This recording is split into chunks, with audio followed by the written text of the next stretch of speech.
boxing, beats and rhymes. No one can do it better. And delighted that you have joined us. Just as we approach 12 noon, Frank, we were talking about the interesting aspect of this new Ofcom report that has found that tennis and rugby have experienced a big drop in young people watching the coverage of their sports. Where is boxing at the moment, other than through the roof, I would have thought? Now, I'm guessing they're talking about what people are viewing on Freeview. Wimbledon is on right now, and I'm assuming a lot of young people are not watching Wimbledon. Pre-social media, I did used to watch a bit of Wimbledon and a bit of tennis, but right now there's so much content for sports like tennis to compete with. It's no surprise there's a downturn of youths checking for the sport. Same thing with rugby. You know, there's no grandstand on no more. Saturday afternoon on grandstand, you see some rugby amongst all the other sports on grandstand. They do put rugby on the television, but there's no kid who's going to pick up a newspaper or look through the television guide to see when the rugby's on. Tennis also has a snobbish image, which they've tried to deny and say it can appeal to a more urban demo of youth. But historically, the parents I know, they could perhaps afford to pay for their kids to go to a tennis club, but them resources could be utilised better, like for when your kids are going to college, further education, training to prepare for the adult world. And it wouldn't surprise me if cricket is going through the same thing that tennis and rugby is going through, a drop-off in interest from the youth. Boxing has attracted some of the biggest influencers in youth culture. KSI, Jake Paul, Logan Paul, and now the CEO of the biggest martial arts franchise, the UFC, Dana Whyte, is putting his boxing promoter hat on now. And boxing in the UK, a lot of people think Britain are just boxing crazy. Boxing got taken off BBC early this millennium. Pro boxing and amateur boxing for that matter. No ABA finals, no nothing. Got taken off ITV when ITV started getting more channels and was relegated to, ITV2, ITV3 or whatever, when Frank Warren was putting on them shows, Amir Khan, etc., etc. And then eventually dumped off terrestrial TV for good. Tennis and rugby have always developed a lot of stars, traditionally in the UK, worldwide, but the stars are not there. There's no Borgs, Nastasis, McEnroes, and even the ones who didn't have great personalities, there's great players like Djokovic and Federer, they're just not producing them no more. Rugby's a strange sport. It's got a working class component to it, but also a private schoolboy component to it. And they ain't developing any personalities on the cusp of popular culture right now. They used to. And delighted that you have joined us. Just as we approach 12 noon, Frank, we were talking about the interesting aspect of this new Ofcom report that has found that tennis and rugby have experienced a big drop in young people watching the coverage of their sports. Where is boxing at the moment, other than through the roof, I would have thought? Well, our live gates, we are through the roof. I mean, we're putting show after show on that are nigh on sold out. So that's been very good. Obviously, we've moved the zone now and their numbers have increasing worldwide. So we're all delighted with that. But it's in a good place. Boxing's in a real strong place at the moment. I believe Frank said 83,000 tickets have been sold for Dubois versus Usyk at Wembley. And it looks like it's on course to go deep into the 90s. It's not unusual for stadium fights in this country in recent years. And then added to that, the zone is providing at least 150 shows per year. The dwindling numbers for tennis and rugby, I'm going to imagine, has got them panicking for the future. Like Wimbledon is still going to have good crowds, semi-finals, finals, quarter-finals and big matches. It's going to be sold out. Rugby and tennis have always had a more mature audience anyway. But in the future, if the kids ain't into it now, they could see the numbers dramatically fall unless there's some radical rebranding of them sports, which the traditionalists will not like. And they didn't make it clear. Are they talking about actually turning up to the events or watching it on television? Like everyone was talking about this Ballers League. Is it 5 or 7-a-side football? KSI got involved and all these other influencers, ex-football players, and it was supposed to be the next big thing. And while it's probably holding its own, it hasn't blown up like they projected it to. It hasn't. It's not mainstream. It doesn't have no massive broadcaster behind it or anything like that. It might seem fun and perhaps easy to promote sports, but it's very, very, very difficult. Do not underestimate how difficult it is to promote sports. They've had five-a-side football for as long as I can remember, but they've tried to modify sports like cricket with six-a-side and rugby sevens. I'm not going to say it hasn't caught on because I don't know, but it's not mainstream. No big broadcasters behind it or streaming apps, etc. Hasn't really caught on like that. They've tried to jazz up cricket, take the players out of the white shirts and trousers. Has it worked? If you're a cricket fan, let me know. Let me not assume. Let me know. Test cricket used to be a front page newspaper story. It was a different Britain. You'd be growing up as a kid and there'd be certain days you can't watch no television because your dad has got the cricket on for the whole day. And that's that. The FA Cup final, when there was only 3 channels and it used to be on BBC and ITV. Yeah, how much millions witnessed these events? Like, huge events. People barely talk about the FA Cup final today. Barely. Frank Warren had all his business out on Company's House when Queensbury weren't doing that well. But he stuck with it. His faith in Daniel Dubois has paid off. Unfortunately for Joe Joyce, he didn't get the same quality control from Frank in terms of advice and matchmaking. Daniel's rebounded from losing to Joyce, losing to Usek, to now fighting his second consecutive sold-out Wembley Stadium gate. That's crazy. Between Daniel, Fury and AJ, that's a lot of world titles. That's a lot of stadium fights. That's major success. Is Moses Itauma next to become British World Heavyweight Champion? He's got a test that some people don't believe is a test against DILLIAN Whyte in August. A lot of people are writing off DILLIAN. The likes of Adam Smith is a little more cagey on his pick. And there's a few more people saying this is a dangerous fight. And DILLIAN's training very hard. DILLIAN claims he was offered fights with Anthony Joshua and Joseph Parker, and he declined them to take on Moses Itauma. Running scared. He claims everyone is running scared of Moses. I'm sure there's more to the story with the fights with Parker and AJ not happening. I think DILLIAN didn't want to remain inactive, and this was a big fight that came up, and he said, yeah, I'm not going to wait around for Parker, who is scheduled to be back September, and AJ could be late this year or 2026. People are overlooking a lot of data, hypnotized by knockout highlight reels. You see, in the heavyweight division, there's a good chance you have to come off the canvas to get a great win, or maybe stay on the canvas knocked out and have to come back again. It's just how it is. DILLIAN's come off the canvas to win against Joseph Parker, against Rivas to win. He's been knocked out and he's come back again. And your man, Jarrell Big Baby Miller, he claims that Moses Itauma was flawed in sparring and put on Bambi legs by some also-ran. Now with Jarrell, you don't know what to believe from what not to believe. Take it with a pinch of salt. But I believe he was talking about a recent sparring session. Boxing. Beats and rhymes. No one Can do it better.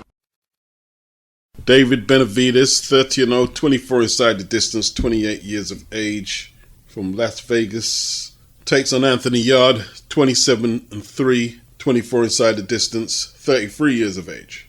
Callum Smith, the WBO interim champion, was in negotiation to fight David Benavidez, who has a couple of lower tier straps with the WBC and the WBA. Apparently, it looked like the deal was about to get done. Callum Smith rebuffed an offer, is what they're saying, and Benavidez moved on to Yarde. The question is why did Yarde take the fight and Callum not? I'm sure all will be revealed, or at least people will give their account of what happened, like Eddie Hearn. What I'm not getting is who made Callum Smith the offer? Team Benavidez, the PBC? I thought Riyadh season would be negotiating with the fighters. It's going to be in Riyadh. Normally, when Turkey's making the offers, the fights get done. Did Callum turn down an offer from Turkey? So Yarde has had 2 cracks at full titles and now he's getting a crack at an interim title. Surely he has to convert this title shot into victory. A couple of years back, I used to bring this match up quite a lot, and I always envisioned Yarde knocking David Benavidez out. David Benavidez. showed a good work rate against David Morrell, the Cuban, without maintaining the same type of pressure he used to apply at 168. I didn't understand Morrell's performance. I felt if he had pushed himself harder, he could have won the fight. David Benavidez. A monster mutilating mimics with much madness. His first fight at 175 against Whyte was a strange offering, but Yarde hasn't looked impressive since the credible effort he gave trying to wrest the WBC title from Artur Beterbiev. That was early 2023. He's been very inactive since then, and the quality of the opposition, apart from Lyndon Arthur, who he went life and death with, has been found wanting. That was on the undercard of Ben versus Eubank in April, and before that, late 2024, he fought someone named Ralph Vilcans, decent European standard fighter, and Yarde didn't seem to have a cohesive game plan. Was he there to box or slug? And Vilcans took him the distance. Yarde looked a fraction off the pace. Benavidez will enter the fight, a favourite I believe, but Yarde can win this fight, and I believe it will be a tough fight. I'm not going to pick a winner yet. The card takes place in November, Riyadh. They're trying to get Jerron Boots Ennis versus Virgil Ortiz Jr. David Benavidez, Anthony Yarde is agreed. Devin Haney versus Brian Norman Jr. agreed. And they also want William Zepeda versus Andy Cruz. I wonder what Shakur thinks about that. It's almost like he's suggesting Zepeda is going to beat Shakur next week. Or is Turkey saying win, lose or draw, he wants Zepeda on that November card? Perhaps aesthetically he doesn't like the look of Andy Cruz versus Shakur. Maybe it's just that. And they've got Christian and Billy, and they're trying to find him an opponent. Boxing Beats and rhymes. No one can do it better. That gangsta shit. Okay, let's just go through this one quickly.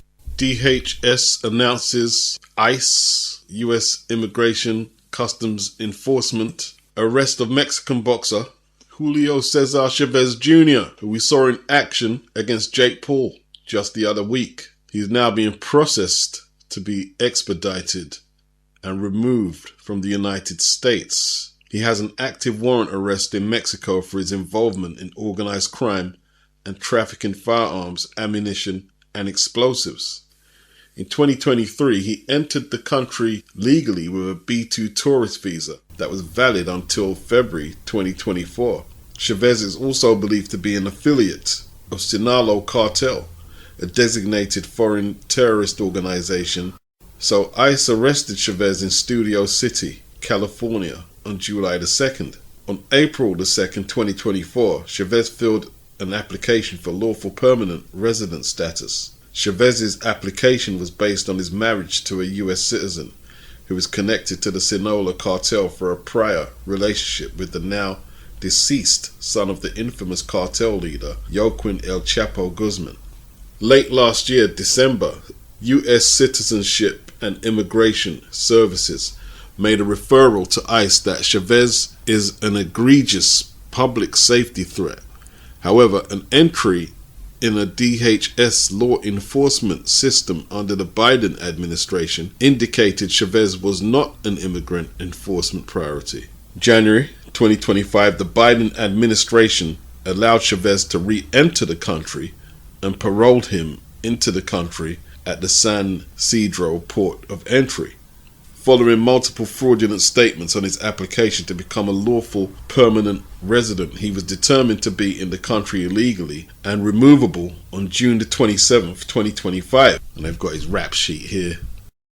DUIs, alcohol, drugs, driving without a license, organized crime for the purpose of committing crimes of weapons, trafficking, manufacturing crimes. A lot of people said this was fake news, but a lot of the mainstream websites have got the story, so now you know. That gangsta shit. How was he able to get in the ring against Jake Paul? Perhaps he should have went on the run. Boxing Beats and rhymes. No one can do it better. It's a new logo, flashy graphics on the backdrops. They've changed the lighting. They're having face-offs during the press conference between the fighters. Looks like the lighting from the flashy graphics was affecting Harlem Eubank's eyes as he had the Kumo D shades on. Ain't got the nerve to have them Star Trek shades on. I know Sonny Edwards gave the cameraman a spliff before he started filming his section with Charlie Parsons. When they were talking to Sky Nicholson and Joe Cordina and Anthony Croller's younger brother. Because, bruh, that camera work was shaky. When I had a tripod to steady the camera.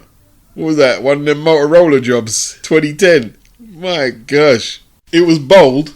I don't know if it added anything to my experience of watching the press conference, I'll be honest. But I am an old geezer and it might take a little time. The question is, would the punters rather see flashy graphics, flashy backdrops, flashy logos and good lighting, or the two combatants getting into some push and shove and punch ups and throwing tables across the room? My advice is stick with it. This is what you've committed to, and they can make improvements here and there and add some things, I'm sure, that will let people know that this is a Matchroom press conference, a Matchroom weigh-in. I'm looking forward to the weigh-in, see what other tricks they got. But I'm more looking forward to the fight. This is a bit of a nerdy type indulgence fight for me. I'm not expecting rock'em sock'em robots every round. I just want to see how the fight shapes up. Who's the aggressor? Is Eubank gonna let his hands go and take chances? Try and grab the bull by the horns, but might leave himself exposed to Jack's counters? I might be in the minority. I'm looking forward to the fight. Boxing Beats and rhymes. No one can do it better. June the 11th, Katie Taylor versus Amanda Serrano. Alicia Baumgardner takes on Jennifer Miranda.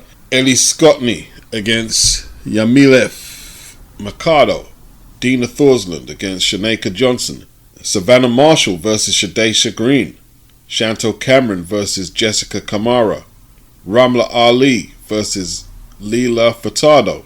Tam Thibault versus Mary Casamasa. Some good fighters on that card on Netflix next week, and the day after that we've got Shakur Stevenson versus Zepeda, Edgar Berlanga versus Hamza Shiraz, Alberto Puello versus Subriel Matias, and David Morrell versus Imam Katayev in New York.